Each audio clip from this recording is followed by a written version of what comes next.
Welcome and good morning to what a great first day we had, and I am thrilled to be opening day 2 on our conversation, a really important one that we touched on a little bit through some of the sessions yesterday, and that's all about national competitiveness and ensuring that we avoid a new digital divide and kind of the dynamics of what we're seeing. I'm Lynn Smullen, and I'm with Oracle, where I lead our data platform business for North America for TMT. And I've been in the digital infrastructure industry for, which used to be telecoms, we were all joking, for the last 25 years. We have assembled a most incredible panel here of esteemed leaders across public, private, and carriers, and I'm thrilled to have every one of them on the panel. Bob, would you please kick us off with introductions? Just a short intro? Exactly. Yeah. Robert Pepper, my friends, as you all know, all of you friends, call me Pepper. I'm now a senior fellow at the Global Digital Inclusion Partnership, having retired from Meta 2 weeks ago. Congratulations. That's very exciting, by the way. Thank you. Oh, Naibuka? Naibuka Sauni from Fiji National Provident Fund. We're a modest pension fund based out of Fiji. We're about US $5 billion. And we pretty much invested about 70-80% in emerging markets from Southeast Asia to the whole of the Pacific. And it's a pleasure to be here, so looking forward to the discussion, Sally. Fantastic, thank you. Obina. Good morning, everyone. My name is Obina Isiadinso. I'm a senior investment officer with IFC's global TMT team here in Washington, D.C. I'm also the global sector lead for IFC's investments in data centers and cloud services globally. IFC has been investing in the data center space since 2010. We started off as an equity investor in greenfield retail enterprise data centers, and we've expanded our strategy to become a lender and an equity investor in wholesale hyperscale data centers in emerging markets globally. So it's a pleasure to be here today. Thank you so much. And last but definitely not least, Dave. Thanks, Lynn. Dave Schaefer, Cogent Communications, global internet service provider, probably the largest carrier of internet traffic in the world, carrying about 25% of global internet traffic across our roughly 80,000 route mile terrestrial network and our 19,000 route miles of metropolitan fiber, in about 230 markets around the world, 54 countries, and are connected to approximately 1,700 carrier-neutral data centers. Fantastic, thank you, and welcome, and thank you to each one of you.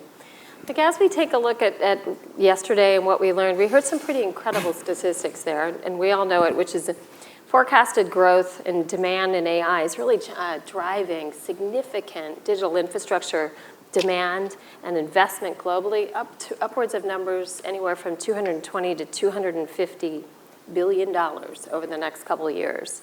We also learned a little bit about emerging markets and really where our hyperscalers are looking to diversify builds and investments across markets that we typically hadn't looked at for sustainability reasons, but also for diversity and other drivers. We heard yesterday about something really interesting too, which is with the Pacific Connect cable, how transformative partnerships, PPPs, between public, private, and carriers are really transforming how we attack this generational infrastructure build. And then finally, we also touched on the importance of, yesterday, technology innovation as a most critical source of national strength and also market growth. The panels discussed a really interesting, I think, confluence of events, though, that are coming together, where AI, demand for AI and the infrastructure around it is really driving that need right now for digital investment, digital builds, whether that be the data centers, towers, or the networks that connect them. And again, those partnerships, what we're finding are, unlike partnerships of the past, are really those engines for really accelerating how we approach differently, builds infrastructure investments globally that not only address the market demands we're seeing, but they also address one of the biggest social challenges we've been dealing with, which is how do you bridge that digital divide? And in doing so, together, we can bring together great resources to help bridge that digital divide. But solving the infrastructure challenge for access is just the beginning. AI poses an even greater existential challenge where companies and countries are racing together to also invest in not just infrastructure, but then what do you do with it, right? The talent, the expertise, the governance, right? The regulations to keep it safe for all at a rapid pace that we've not seen in the past. Again, to stay competitive in a global economy. One of the biggest challenges, though, is that the capital and the critical resources required to do this and stand up this new economy, they stand to further rebalance the wealth, right? And that's one of the challenges we have to tackle, the wealth and the investment, and potentially accelerate a cyber arms race where wealthier countries create a barrier unintentionally for lower income countries, putting developing countries even further behind and accelerating that digital divide. Bob, I would love to have you kick us off. Given what we've seen over the last 25 years and what we know about the gap in internet adoption between high-income countries and low-income countries, what are the lessons learned that you've seen over the last 25 years in closing that internet digital divide? And how can we apply that in this new world of AI to limit not just the scope, but the duration of the lag? Thanks, Lynn. And again, one of the things that we learned, right, to put this in context, was, at the early, it's the national competitiveness and connectivity that was not recognized at the beginning, right? And it wasn't until really the first time that link was made was back in 1992, so 32 years ago, 1993, when at the beginning of the Clinton administration, it was Vice President Gore asked then the Secretary of Commerce, Ron Brown, to look at this question and put together something called the National Information Infrastructure. And it was a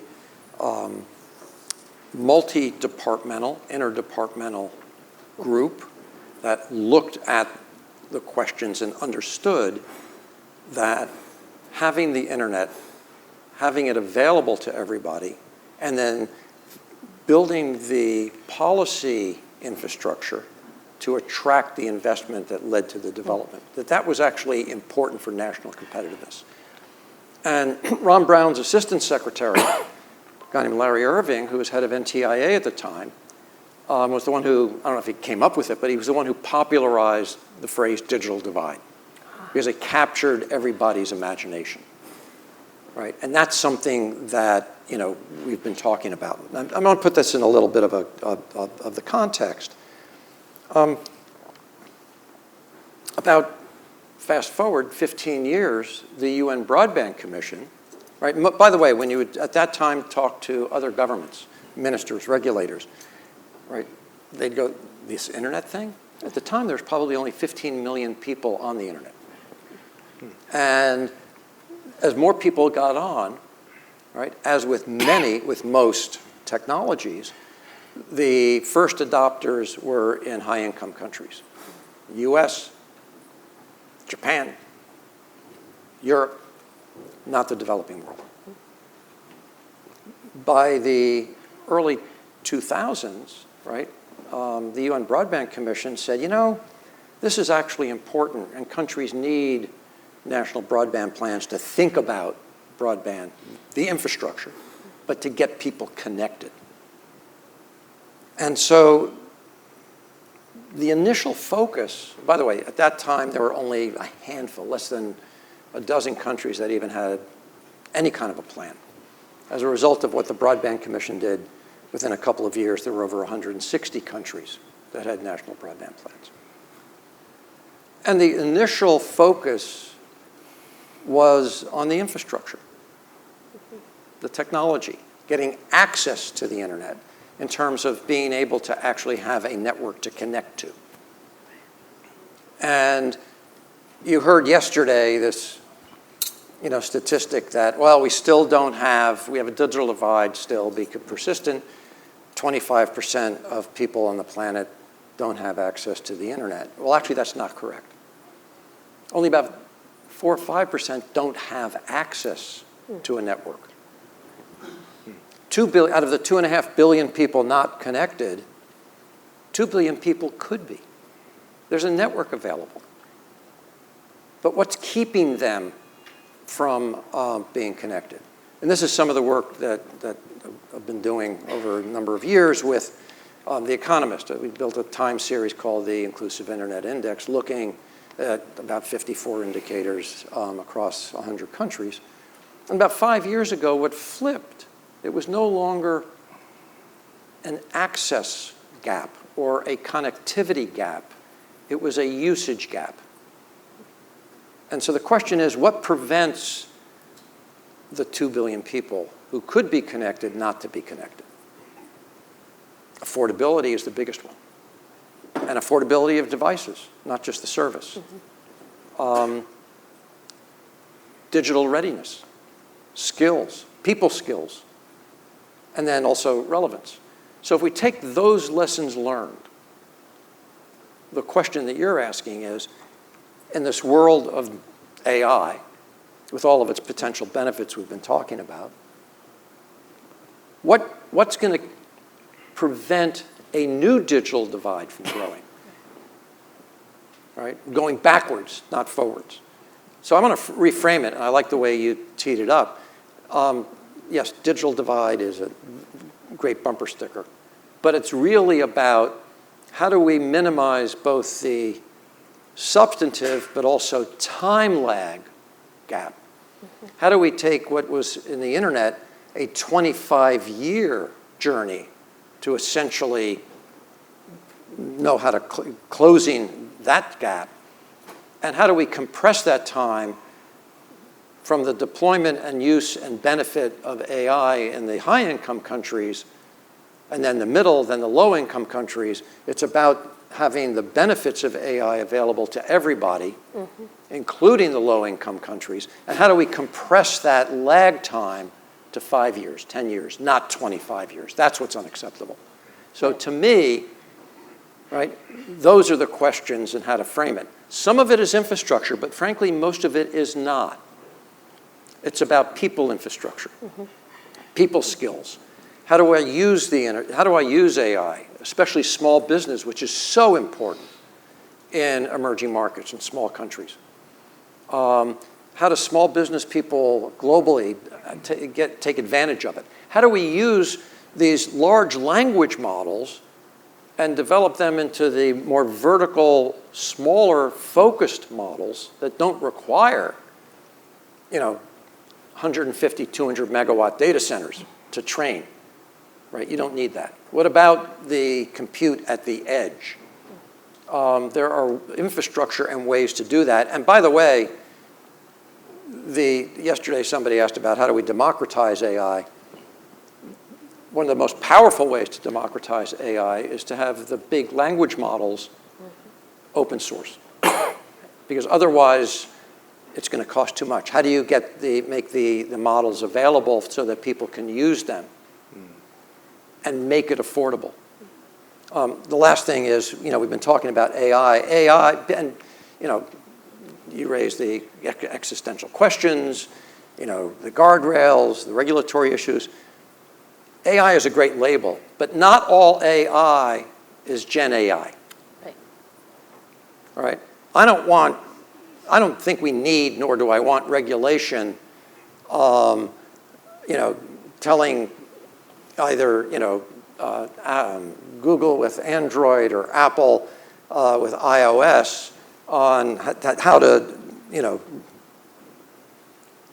regulate or let me use the spell check on my phone or the suggestions or, frankly, the types of AI that we've been using in the industry, designing networks, deploying networks, maintaining networks. These are very focused industrial types of uses.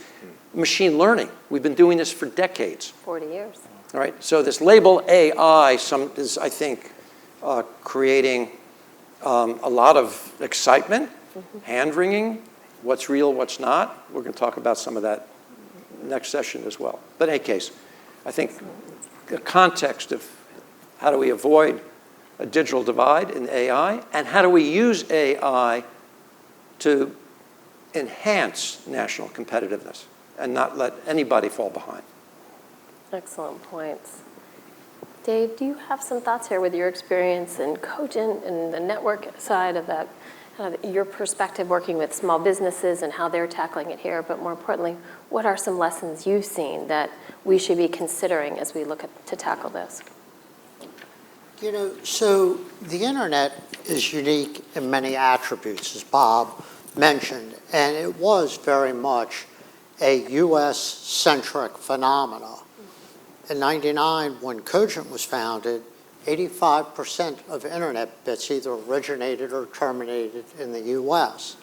Today, that's down to about 31%. And eventually, it should be 4.5% because we're 4.5% of the world's population. The internet had some unique attributes. It's actually the first time in human history that there's an addressable global market for an entrepreneur. You can reach anyone, anywhere in the world with your business model. 2, the cost of launching that business model has fallen precipitously. You know, at the beginning of the internet, it was going to cost billions of dollars to create home food delivery services, and there was the, crash and burn of Webvan or other, business models that were very high capital intensity. And what the internet taught us is you can be sleeping on an air mattress and disrupt the hotel industry with Airbnb, or you can create WhatsApp from your mother's apartment. There is tremendous innovation, and innovation brings failure. But that's okay. Most business models fail. Most ideas are not transformative. And the beauty of the internet is it allows the market to pick those winners and losers and creates a dynamic level of innovation that never existed before. Now, as someone who grew up actually here in Washington, D.C., being fortunate enough to live in a rich country and a rich jurisdiction, we take it for granted, but I would much rather have everybody in the world working on cures for cancer or solutions for other problems, not just people at NIH. And the internet has allowed that level of, I think, democratization of information, and that's why bridging that digital divide is critical to society.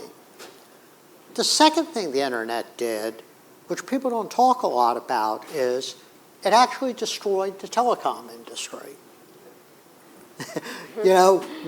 Most of us in this room are in the telecom industry, and we survive. But most of our peers that were in that industry are gone.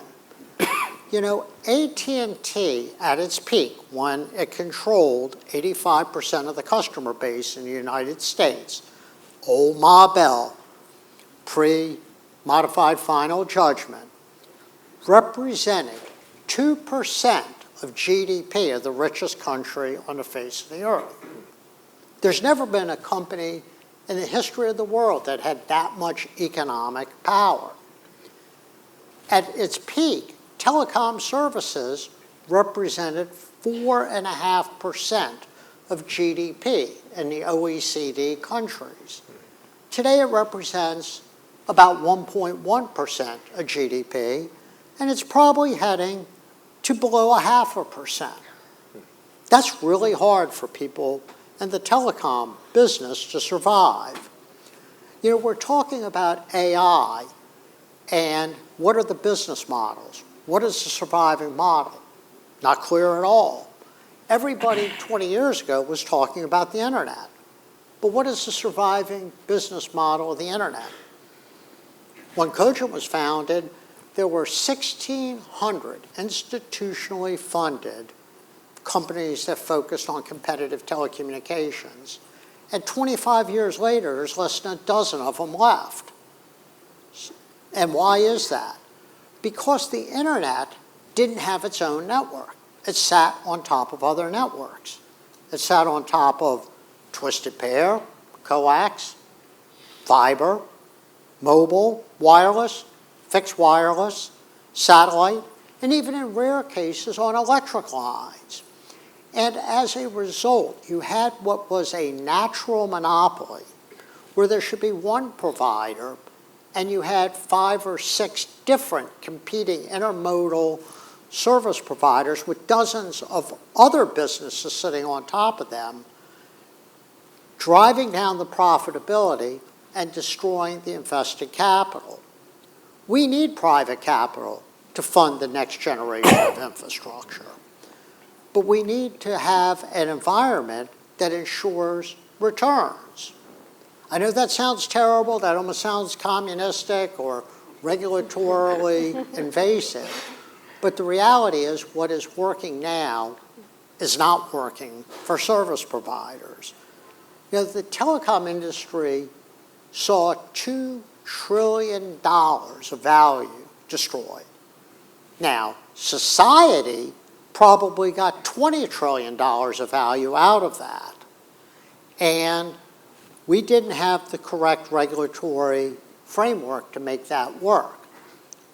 With the case of AI, we're at another point in time, another transformation. AI is real. It's very poorly named. It's not artificial intelligence. It's machine learning, as Bob said. It's pattern inference from large data sets. That's possible because of the internet. The internet created the raw material for those training models. Prior to the internet, you didn't have the data to mine to build the patterns out of it and then create the inferences from that. That is now technologically possible because of advances in computing, large database management tools, and the raw data. It will permeate every aspect of our lives, just like the internet does. But there needs to be a business model that will support the capital that's being deployed. You mentioned $200 billion of invested capital. Large companies that have monopoly or semi-monopoly positions are in a position to do that. They are doing that for defensive reasons. That actually widens the digital divide. All of those companies are US-based. It's a big world. A lot of innovation outside of the US, and it's almost impossible for someone to compete with Google. Why is Google a monopoly? I one time heard Eric speak when he was CEO, and he said, we're one click away from failure. We give away our service. People can click on another site. There's no monopoly power here. Sure there is. The monopoly power exists from those billions of terabytes of data that they have that no one else has, that they can mine and get value out of. So the whole regulatory framework needs to change, and it needs to be focused on allowing innovation everywhere, whether it be infrastructure construction, which has typically been subsidized through transfer payments. We have a failed system here in the US, USF transfers. It's confiscatory now. If you have a service that qualifies for a USF tax, the tax rate is 36% on that service. Why? Because the base of services continues to shrink and the need for the funds continues to grow. That's a broken system. You can't have a 36% tax rate and foster innovation. We know that we need to facilitate the construction of infrastructure in rural America, in less developed countries. And that will require transfer payments, but they have to be logical. They have to be rational. they have to be funded by those that are using the services in developed countries. Today, you've got this narrow base of services that does not include the internet, funding this infrastructure deployment that's unsustainable. So I think this is really the time for globally, not just in any one jurisdiction, regulators to step back and probably do what happened in '96 and rewrite regulations. So relook at it. Don't repeat what we're now learning from the past. Look for ways to drive investment and return in ways that encourage an ongoing investment. You bring up one point. I want to go off subject for a second here, but a point that you said, Dave, and Bob, you said I want to make is AI has been around for, what, 40 years? AI, ML. Generative AI, though, and what that means is as valuable as the data that those models are built on, right? And one of the things you talked about is that free flow of information and data between countries, between emerging and first world. With this kind of changing perspective on data sovereignty, right? How do you see that playing out in terms of establishing access, affordability, but then the solutions and the applications and the experiences that drive usage and the engagement with the communities? You know, I think there's two very different questions. The first one is the data that was collected over the internet proprietary or open source? So very different than your view of having open source large language models. I would actually take it one step down, which is saying the raw data has to be available for everybody to use equally. Now, if you talk to Google, they'll say it's our proprietary data. We collected it, it's on our servers, we own it. Meta would say the same thing, and so would many of our customers. That ring fence around that data is going to prohibit many new entrants from innovating off of that data. It's almost like a farmer being asked to farm with no land. He may have a better idea, but he doesn't have the raw material to work with. So, and regulatorily, we've created these blast walls between data with GDPR. So each country wants to protect the privacy of their citizens. That's a legitimate concern. But that then means it's very difficult for that raw data to flow across jurisdictional lines. That's two competing objectives, and we ultimately need to make sure that we are promoting innovation.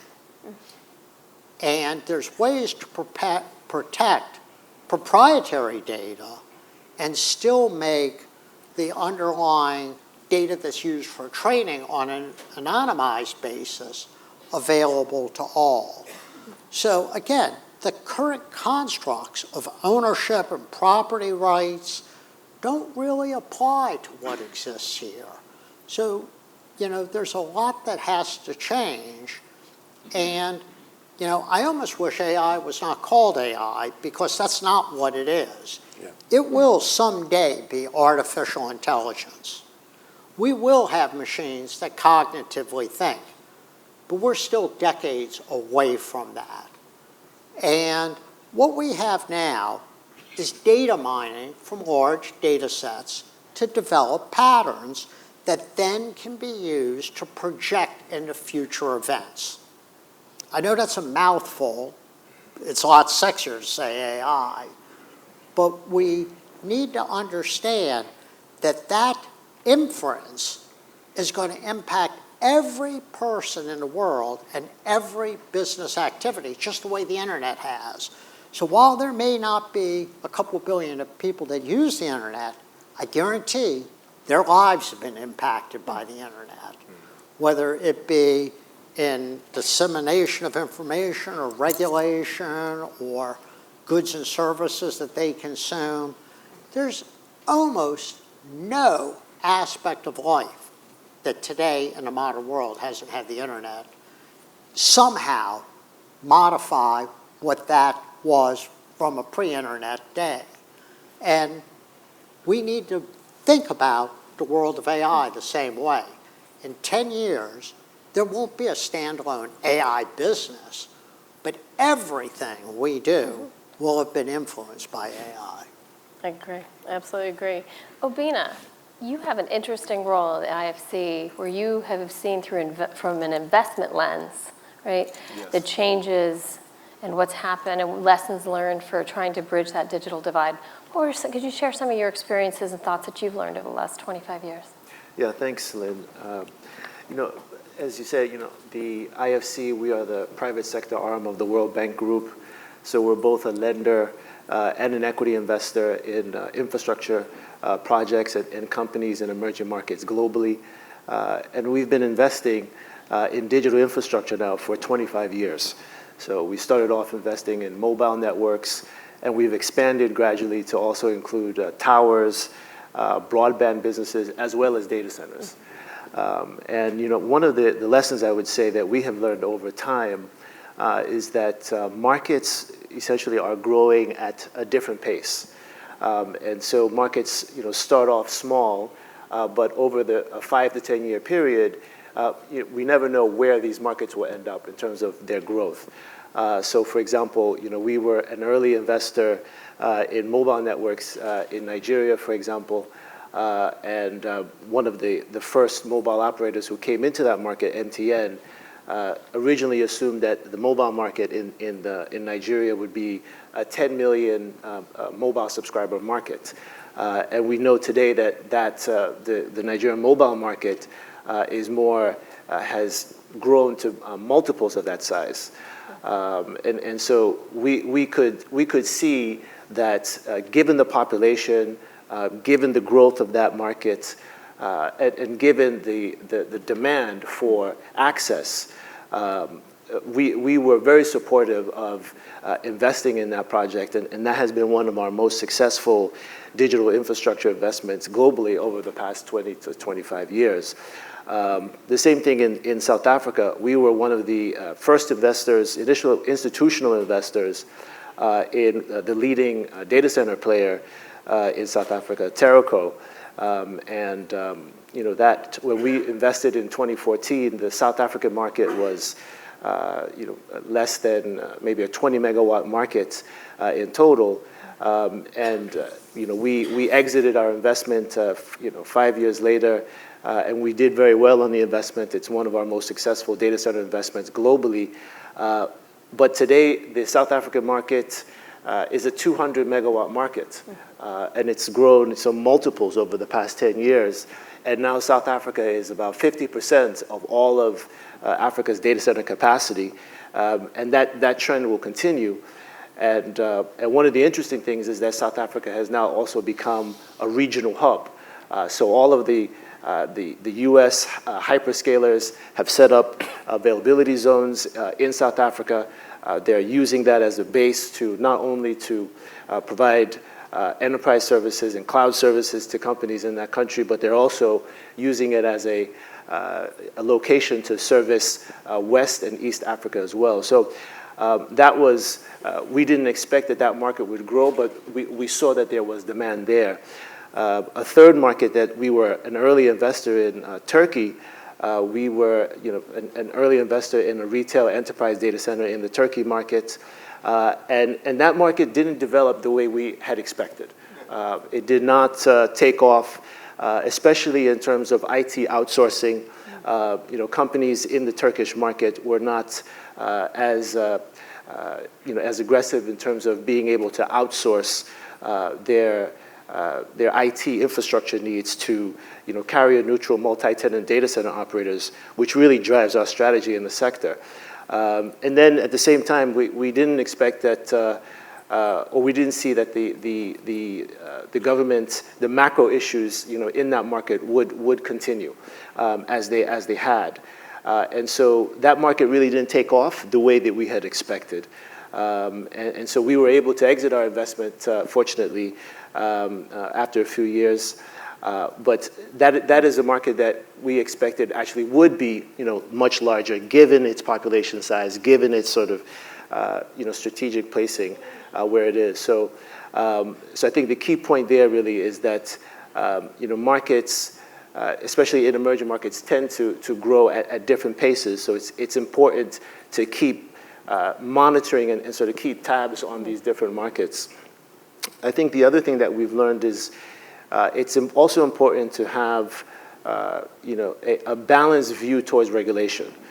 So regulation, especially in emerging markets, really needs to be, a combination of, flexible so that it can support innovation, as well as protecting users, right? So those are, we think, key elements of any regulatory framework that needs to be put in place. And so for example, when you look at Kenya, Kenya is a market where, the digital infrastructure investments in Kenya have really been supportive from a regulatory standpoint. And so the regulators there, the telecom regulator, the banking regulator, they've been very focused on making sure that, consumers, subscribers, their information is protected.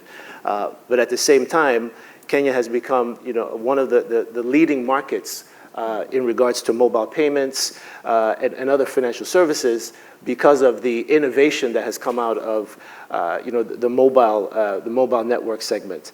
And so that's one of the key elements that we see, making sure that there's some sort of a balance towards, robust regulation, but also flexible enough to support innovation. And then lastly, I would just say, there needs to be international collaboration across countries. And so, for example, in Europe, there's been a lot of collaboration within the EU in terms of data governance and being able to put in place regulation that allows data to move across markets. And so that makes the entire EU market, attractive. And so when we're looking at emerging markets, when we're looking at in the Africa region, in the Asia region, in the Latin America region, we're also looking to advise governments to look for ways to collaborate across regions, whether it's in West Africa or Southern Africa or Eastern Africa in the Africa region, or across Southeast Asia, or across Latin America. But to the degree where countries can collaborate and harmonize regulations across markets, that can make the entire region attractive, and that can also help to attract large global hyperscalers to enter into those markets. So those are some of the things lessons that we've learned in this regard. So you saw trends where you didn't expect them, Turkey and others, in terms of maybe not the growth that you expected, and others where they, like Kenya, grew much in multiples greater. Yeah. What I heard there, though, is, again, robust regulations that encourage investment and innovation, that support it and encouragement, right. But also that you said something really important, which is the importance of those PPPs, right? And the public, the private, and in some cases the carriers, right, are still a big piece of that. Naibuka, I would love to hear from you a little bit about the lessons, but also your perspective coming from Fiji and the projects you're working on with IFC and others is how do we create the infrastructure that enables the things that Bob mentioned, right? How do we do that, and how do emerging markets even go further to do what Obina's talking about, participating in the financial benefits like digital payments and really elevating their societies? Thanks, Lynn. So in most of these emerging markets, there's two things. Obviously, it's easy when there's the market imperative, and then obviously when you have regulations that are conducive to investments. And in most of these markets, you either have one or you lack both. When we look at the space that we do operate in the markets, for example, if Southeast Asia come into the Pacific, if I look at small pockets of private funds, we have around circa 26 billion of private funds that sits through pension funds in the region. So you have a bit of a private capital there. Then if we look at parties like Sabina through the DFIs, the Development Financial Agencies, they also, once in a while, they do reports and say, look, these are the infrastructure gaps in the region. How can we address that? The lessons that we've seen in the past is either one has been doing it individually or looking at it from their own lenses. as opposed to a collaborative approach. When we look at infrastructure in general and how we look at it, we really need a meeting of the minds here. And how do we look at a model that really catalyzes investment? And in the region we do operate in, and and how do we participate? Obviously, the hard infrastructure, the expensive end, and through the the investments that we have done, it's really how we leverage off these funds, the development agencies through either the sovereign side, which looks at it from the sovereign space, but also they have the private sector. The IFCs, the ADB also have a private sector. And we look at ways to bridge that, to make it more feasible in some nature. So when I look at it, there's an opportunity for us to deploy infrastructure investments quite easily if we could address some of these bits. Looking at one of the points raised by Dr. Pepper was the simple stuff, the investments in people skills, right? And getting that, because that also ultimately goes to regulation and how that is conducive to allowing, the big investments to come through the region. And those are a few things that we've learned. To the point of on how we look at these digital payments, we have a facility which was really modeled out of the M-Pesa model out of Kenya. Yeah. And we've kind of used it in the region. In fact, when we talk to some of the key banks, the key Australian banks, when they come and look at it in Fiji and in the region, they said the banks were asleep at the wheel because it actually has taken off quite dramatically, given most of the economies are more, still in a cash economy basis. So, the digital play and how it's actually moved people into areas of financial inclusion and all this stuff. This is some parts that we've seen as an opportunity in the emerging markets that we've invested in. And like Bob said, you need to make a return, right? And that's something that we continue to look at. And I think there's been some success on that front with regional, using regional forums, but at the same time looking at development partners and private sector to that end. So you and I talked yesterday for a little bit, and one of the things we talked about was PPPs aren't new, right? They're not new. What's different now, though? What came out of yesterday? What are you seeing differently in the way those partnerships are working now, which is different than what happened 25 years ago? Yeah, look, I think you've hit the nail on the head there. The PPPs has been there, and they do not really have a good record, at least in some of the spaces that we've done.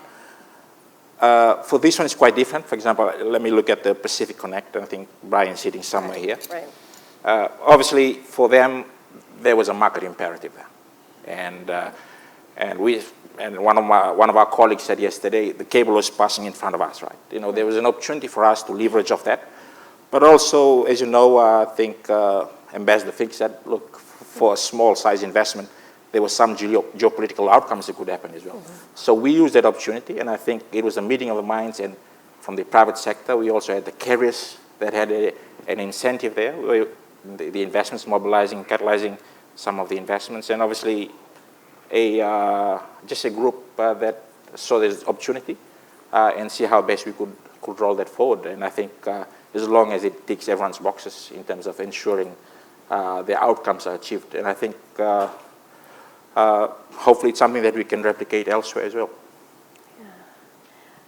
Ina, have you seen that too? I mean, through the IFC, I would imagine, because you have supported and participated in a number of PPPs. What are the things you're seeing are done differently now from the past? How do we make sure we repeat the Pacific Connect experience that we're seeing? Yeah, Lynn, some of the things that, we're seeing in the PPP spaces, and I should say that this is, a big part of our business, so advising governments and really looking to put together these types of projects in emerging markets globally. But I will say that in terms of changes, there's more increased commitment from governments now to really see these projects to be successful. I think over the past 10 to 15 years, there were sort of varying levels of commitment from government partners. And over time, and this is part of what we've been able to do, is to really advise governments that it's very important for the government to be able to show that they are committed towards the success of the project. and really being committed from the highest levels of the governments. And so that that's really, I think, a key driver, sort of increased commitment. And really for these PPP projects, a lot of these projects the size of the projects is actually growing. I mean, we're now seeing multi-billion-dollar projects in whether it's in digital infrastructure and other infrastructure segments. And so it's really important to be able to attract private sector capital, to provide financing, for these projects. And private sector investors are really looking to see that, there is strong commitment from their government partners. And so that I think is another sort of key driver. I mean, the third thing I would also add really is that, we've seen that over time there needs to be some sort of a combination of various financing instruments to make these projects work. And so it's going to include, a combination of public financing. It will include private sector capital, which is going to be critical. But there will also be a need for development finance institutions like the IFC and others, as well as concessional financing. And so at the IFC, we do have the ability to provide various sort of de-risking instruments that will help to reduce the risk of these projects.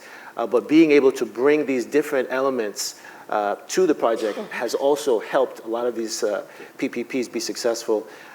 Recently in Ethiopia, we were an advisor, to the government there in terms of opening up the mobile sector for the first time, and this recently happened over the past 12 months.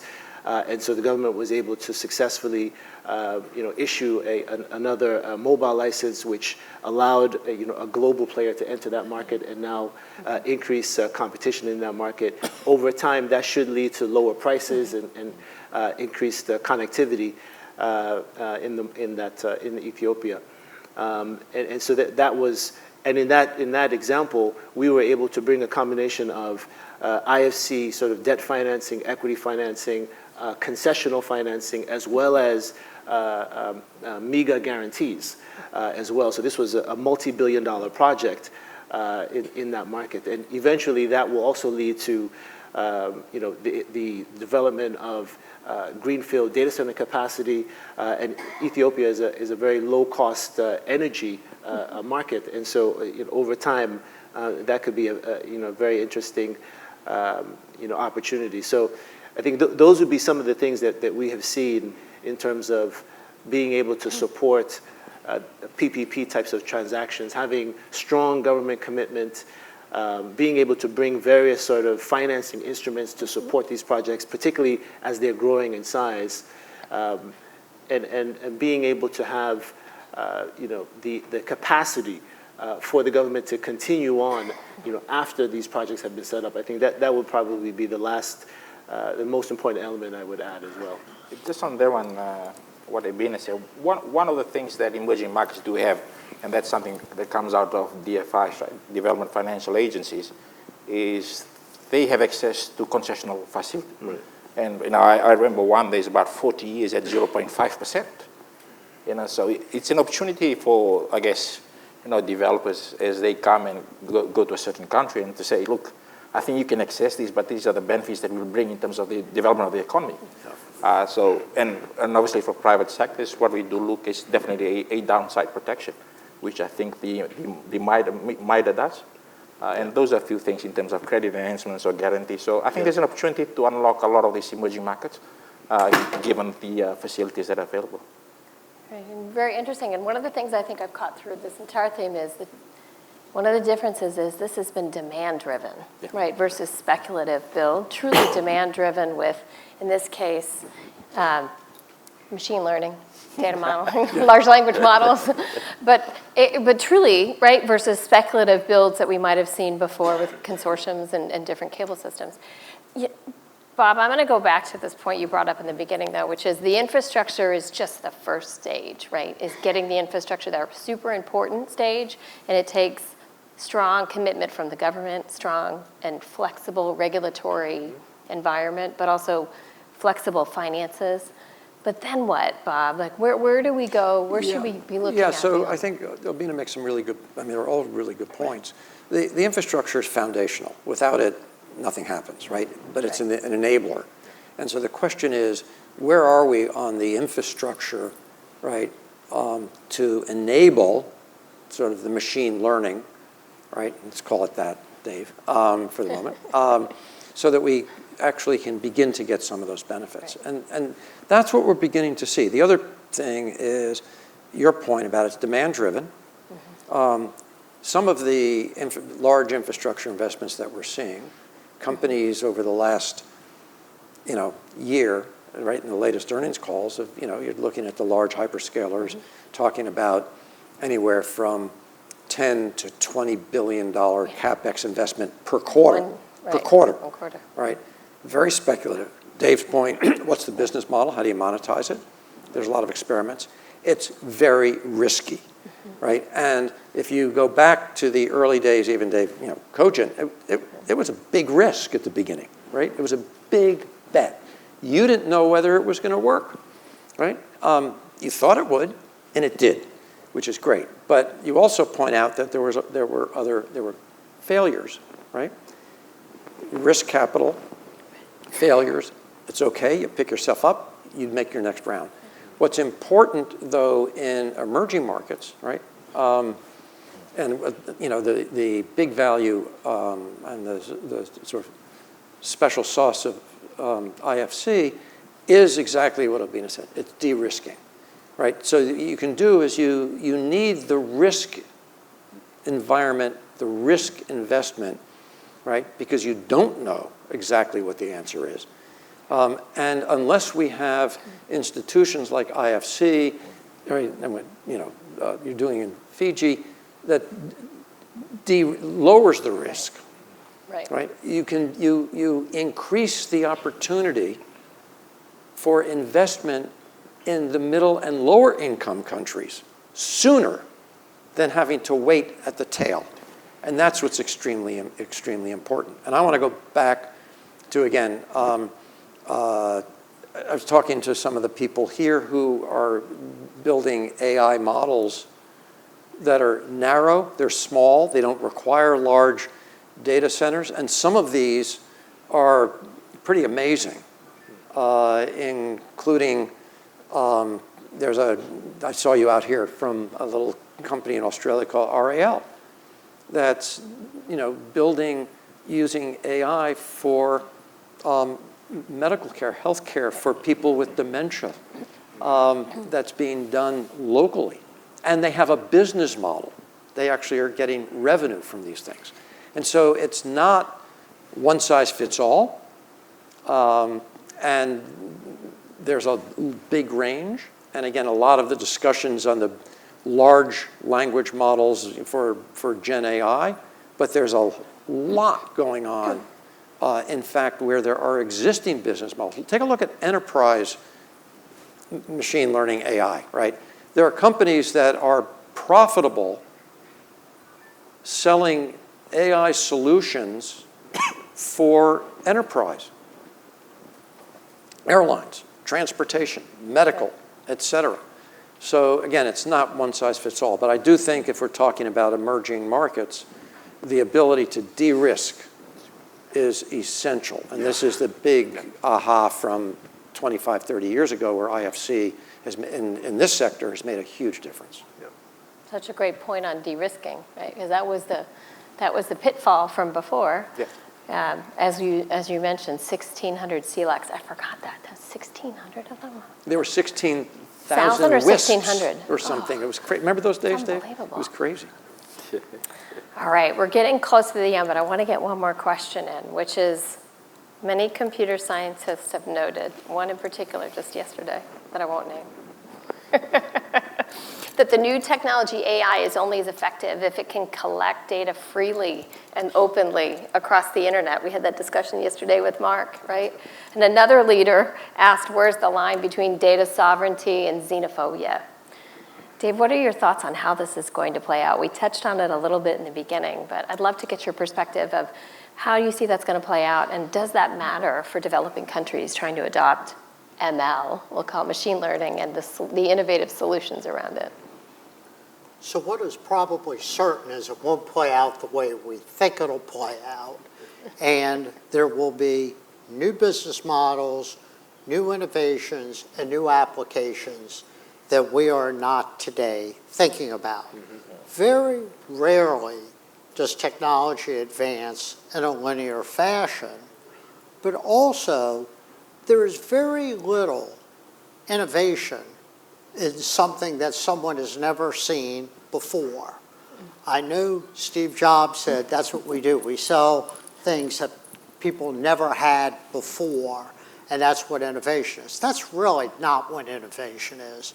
It's a series of incremental improvements and then a series of failed attempts that then push you in another direction, and value gets created out of that. The market is very dynamic, and we can't stifle that market creativity. We do need to prime the pump to be able to get the infrastructure where private capital isn't available. So there is a place for transfer payments, subsidies, and social and industrial engineering to create the digital society. Now again, there's going to be, most of the innovation is going to come out of the free market and out of private investment. There's also an elephant in the room that we haven't addressed, and that is the fear that many countries have of innovation. And that fear comes in two very different vectors. One is protecting their incumbent providers. I was at a networking breakfast this morning, and we were talking about a developing country and how challenging it is to do business and bring in new open infrastructure. And at the end of the day, that's to protect the incumbent phone company that's had a monopoly. They're called PTTs for a reason. They emerged from the government. There's only been a handful of countries where telecommunications infrastructure was entirely privately funded, and even when that happened, it had monopolistic protections. AT&T was a private company, but it was a government-sanctioned monopoly. I'm not sure that's that different than France Telecom, that was a government-funded monopoly, but it still had those types of protections. In the world we're talking about, those protections need to go away. We need to allow the market to figure out winners and losers. The second part of that elephant in the room, and it'll only get worse with AI, is the political ramifications. At the end of the day, the internet opens markets up. It creates a level of transparency that never existed before. You know, as Justice Brandeis said, the best disinfectant for bad behavior is sunlight. And in a way, the internet is the ultimate in that level of transparency. But AI will be another layer on that. It'll be, how do you separate truth from fiction? How do you separate what was humanly generated from what was generated by a machine? Where is the blue check, and how do you trust it? I mean, these are questions we're struggling with, and we can't even get past the firewalls of protecting the old, yet alone allowing the new to be innovated. So I think it's unfortunate, but the digital divide is probably going to widen before it closes, because in those countries that embrace that level of openness, there will be more innovation. And because of that innovation, the gap between the haves and have-nots will get wider. Which makes sense. Yeah, but Dave, but to your last point, it doesn't, the difference, the gap does not have to be driven by the level of income of a country. What you're pointing out is that policies that restrict innovation versus policies that open innovation, that may be a more important differentiator on which countries benefit sooner than later. And if that's the case, it'll be a different type of a gap or divide in which those who are lagging, it's self-inflicted as opposed to a result of just being a low-income country. And so finding the lower-income countries that are open to innovation, that promote innovation, actually can be a remedy, right? And a lighthouse for other countries to follow. And that's also why, IFC in combination with the World Bank, because one of the things that you said is you make policy recommendations to the governments. Right. And those policy recommendations in emerging markets from the bank and IFC are hugely powerful because they write the checks, right? And if you want them to write the check, you have to have good policy. And so good policies to promote innovation is a lever. And so the future gap may not, right, being glass half full optimist, the future gap may not have to be income related. In fact, low-income countries can lead. Which says that there's more self-determinant, self-control, or ability to really close that gap at the country level by being more open, by working to drive innovation, and the more open they are, the more they can innovate, the more investment comes in, the more transparency there is, the more, right? And so it all starts at the country level, you're saying, in being open and creating an open environment. We are at time, but before we do, I'm gonna steal a little bit more. I would love for each of you, incredible panel today, by the way, thank you, but to share a final parting thought with our audience here. I'll start by just saying we are at the cusp of yet another transformation. I'm not sure that transformation will be as fundamental as the internet was. Internet is once in a millennial event. It probably dwarfs the printing press in terms of the dissemination of information. And you don't know where that information is going to lead you. AI will be one of the tools that guide us through and make us more efficient in using that vast sea of information. If that is going to be as transformative as the internet, there needs to be a lot more R&D, a lot more development, a lot more infrastructure. And we can't do it the way we're doing it now. The world will run out of power. AI has mopped up the excess power across the world. For 70 years, the world's basically functioned on a simple model.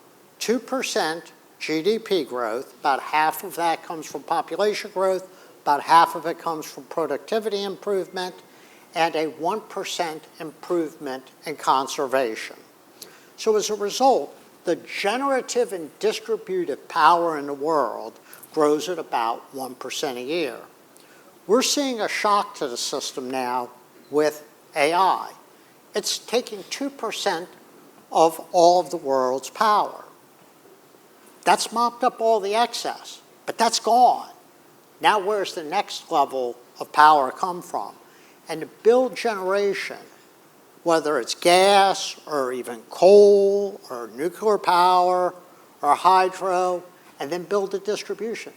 These are decades in making. And AI is here now. So we have to solve that problem as well. Thank you. Obina. Yeah, thank you, Lynn. I would just add to Dave's comments that, we at the IFC, we do believe that investments in affordable broadband will be key to supporting the growth of AI and internet adoption in emerging markets globally. So that is going to continue to be our focus in terms of supporting investments that will provide affordable broadband access. That will be a key driver. And also investing in digital skills. So providing the infrastructure is important, but then the next step is investing in digital skills and ensuring that consumers and businesses have the skills required to take advantage of AI tools and cloud resources. And then lastly, I would just say that we need to, we believe that this idea of the digital divide historically has been focused on broadband access, but we're going to need to expand that to include access to cloud services and AI tools as well, because as we progress and as broadband connectivity improves and increases, the question will become, do subscribers, do businesses in emerging markets globally, do they have access to various cloud services and AI tools that they need to improve their quality of life, to increase productivity, to increase and drive growth. And so that's going to be, I think this idea of that the digital divide should also include access to cloud services and AI tools. I think that's going to be another big important question for us going forward. Yeah, thanks. Just in addition to what Obina said, capital will flow into the opportunities, right? And I think we're in quite an interesting time. I think we need to consider the whole stack, from the actual infrastructure into the hard infrastructure, but also into the soft, which Pep has been saying. And I think for us as in emerging markets, I think that primarily can be done now for us to build capability. And I think there's a team led by Pam out of the DFAT that are looking at how do we consider policies in the regulatory framework that considers all this and making it a bit harmonized across so that there's an access that's quite easy. And I think there's an opportunity that can be done. And I guess it's the collection of minds and partners that are looking at this for us to ensure that investments are done across the board as opposed to in certain sectors. Excellent. Thank you. And Bob? Well, we know it needs to be done to limit the gap in terms of time, that the lag time does not have to, it cannot be 25 years. And we know what we need to do so that it's not, and we have the tools to do that if we have the will to do it. Thank you. Thank you to this incredible panel. Thank you. Thank you.